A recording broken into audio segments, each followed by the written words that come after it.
Good morning, dear intriguer. Did you hear that the Australian government is hiring a group of consultants to advise on the government's hiring of consultants?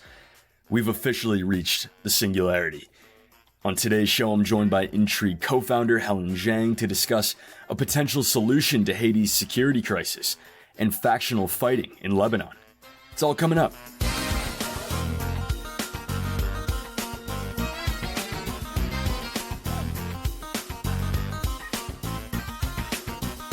Morning, Helen. How are you? Morning, Ethan. I'm doing great. How you doing? Oh, I'm doing fantastic. We were just talking before we started recording about how summer is flying by. You're not going to have as many opportunities come September to wear your white linen pants. Oh. How does that make you feel? Mate, it makes me very upset, but I think it's probably for the collective good if I stop wearing white linen pants as much as I do. There you go. So, Helen, we are talking about Haiti today, which is a country that seems stuck in a perpetual state of crisis. Yeah, that's right. It kind of always has been, though. So, let's dial back a bit and start at Haiti's founding, which was marked in 1804 after a 13-year revolt by the island slaves out of their French colonial masters. I think we had done a segment on that back in the day for Intrigue, which was amazing because, that was a great cause for celebration for sure, but interference by outside powers in Haiti's affairs had hardly ended there because, fast forward 20 years, the French then sent a fleet of warships to Haiti's shores, demanding a sum of 150 million francs to exchange for the island's independence. And so economists say that amount is equal to about 30 billion US dollars today, in today's money, which is 50% more than the country's GDP. And, Haiti's woes didn't stop there. For 20 years, between 1915 to 1934, American troops occupied the island to, quote unquote, protect American business interests. But a lot of historians say that period also badly impacted Haiti's long-term economic outlook. Right. And Haiti's experience with foreign powers didn't stop there. I mean, the U.S. sent 25,000 troops to the island in 1994 to remove a military junta and reinstall the democratically elected president. And then again, they sent another contingent of Marines to try to stabilize the country after a coup in 2004, which at first glance, those seem like more noble causes than the intervention in the 1915.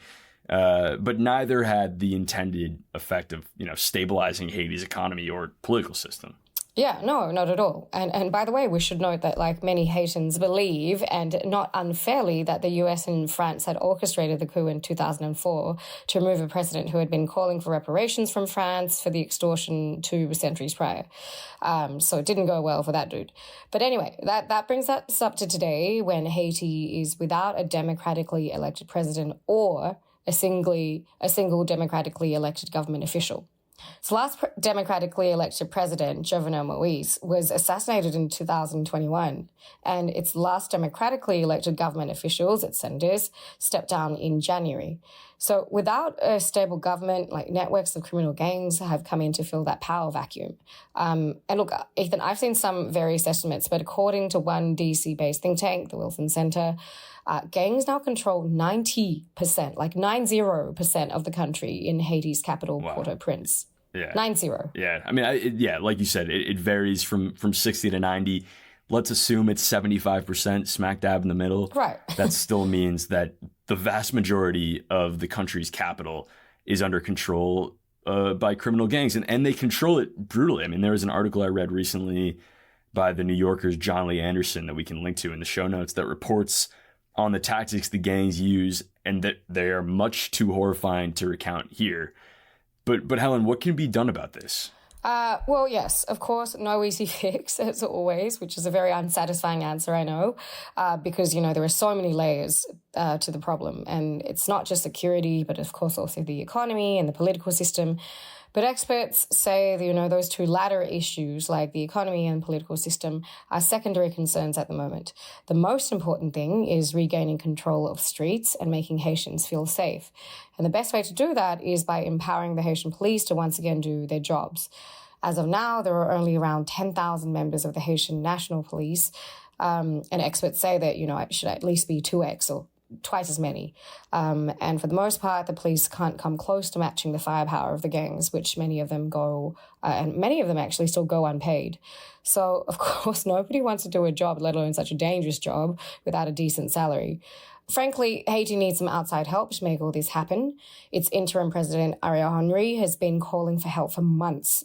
So has the UN Secretary General. But figuring out who should lead such a force is the real challenge. Right. Because of everything we talked about at the beginning, Haitians are understandably a bit skeptical of a superpower like the United States coming in to save the day. Right, or France, or insert whichever superpower as well. Right. But look, we've got some big news this week on this front that Kenya now plans to lead an international mission to Haiti, featuring around 1,000 of its own police officers to help put a lid on the situation. The US has said it would introduce a resolution to the UN to authorize this mission, and some other countries like the Bahamas have already offered to send police officers as well. This is exactly the solution that the US is looking for. A strong, capable, and well-trained force of non-Western police officers who can go into Haiti without all the associated baggage of historical trauma. Right. Absolutely. I mean, a great solution if it works. But we should note that while the U.S. was making plans this week to help authorize this Kenya-led mission abroad, U.S.-based human rights groups were issuing condemnations over the Kenyan police's conduct at home. So something's not adding up. Yeah, that's a great point. Look, the Kenyan police have also been trying to squash opposition protests across their country for months and have faced serious allegations of abuse back home. So just last week, in fact, some members of Kenya's parliament held a moment of silence for recent victims of police abuse. But look, hopefully, with some oversight from the UN, the officers going over to Haiti will act with more restraint and gain the trust of the people there. Look, either way, Ethan, Haiti needs help. There's no two ways about it. And in a perfect world, there would be a stable political system to manage that crisis and devise a domestic solution to put the country back on track. But as we know, it's hardly a perfect world. So this might just be the next best option that Haiti has right now.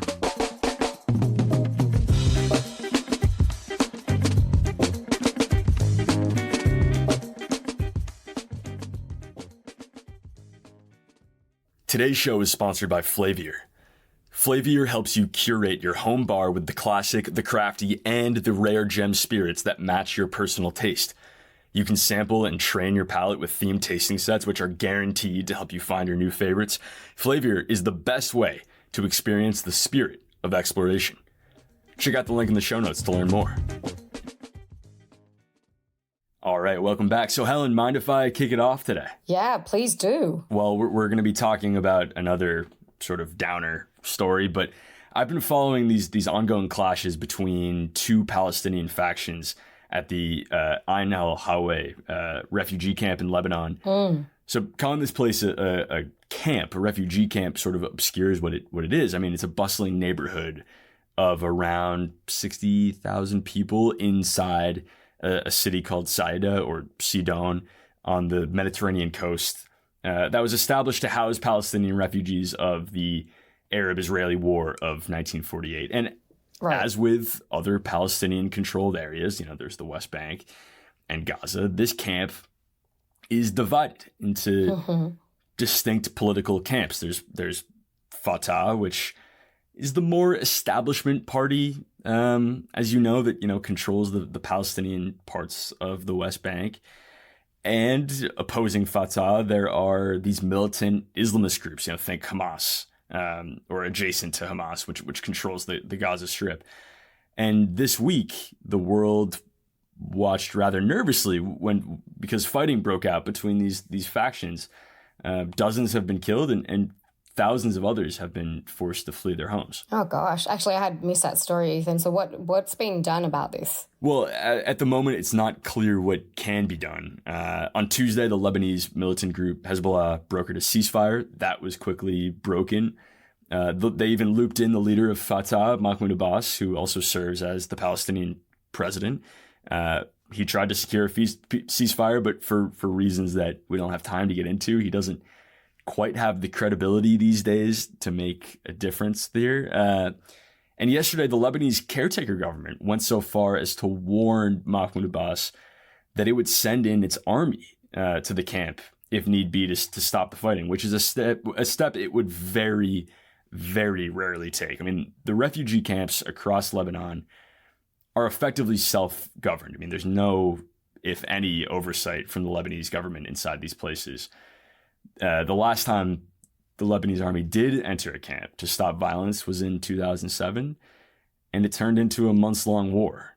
So, point is, this is really worth watching. This whole situation could very well get a whole lot worse before it gets better. Right.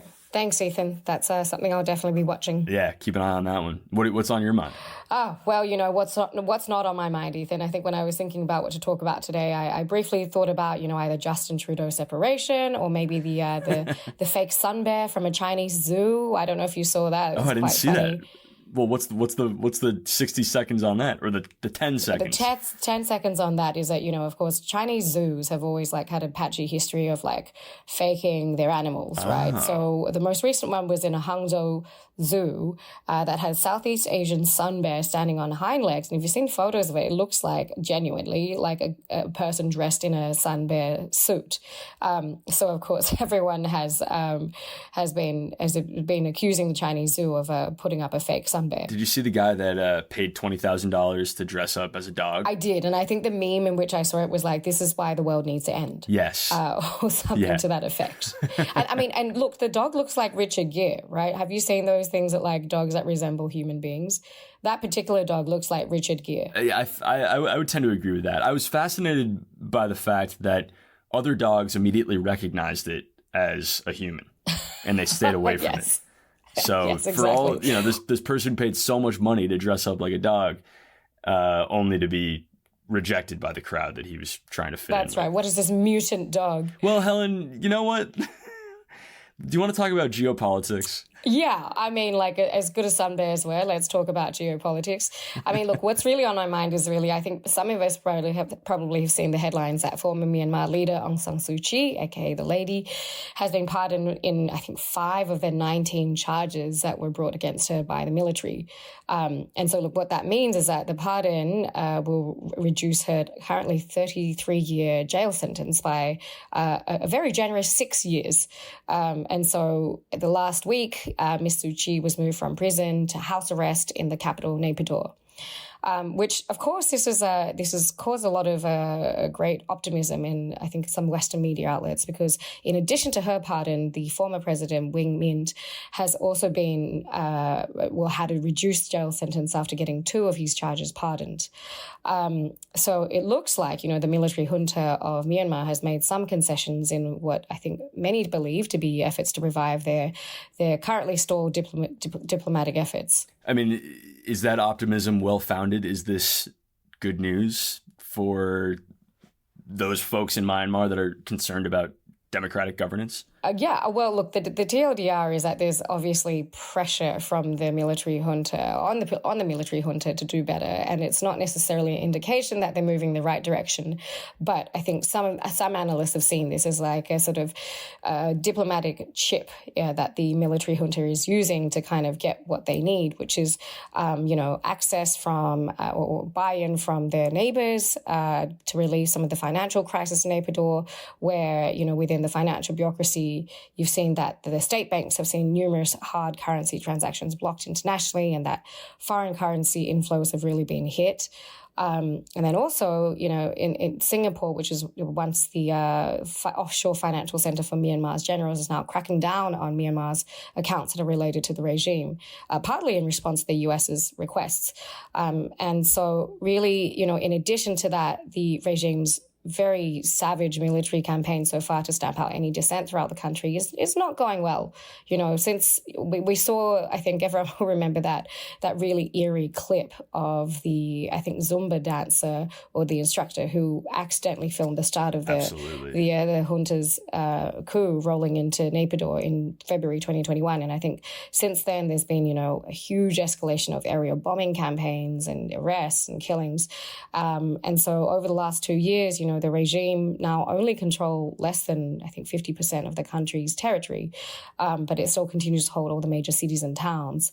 So there's a huge, internal displacement issue, according to the United Nations. And, the junta is attempting to dig itself out of this by offering up or keep releasing or relieving Aung San Suu Kyi of her sentences to sort of try and woo back some of their neighbors from ASEAN and West support. Always worth watching these instances where autocratic regimes offer concessions very closely and ask the question, what are they really up to? Thank you so much for coming on and answering some of those tough questions. Thank you, Ethan.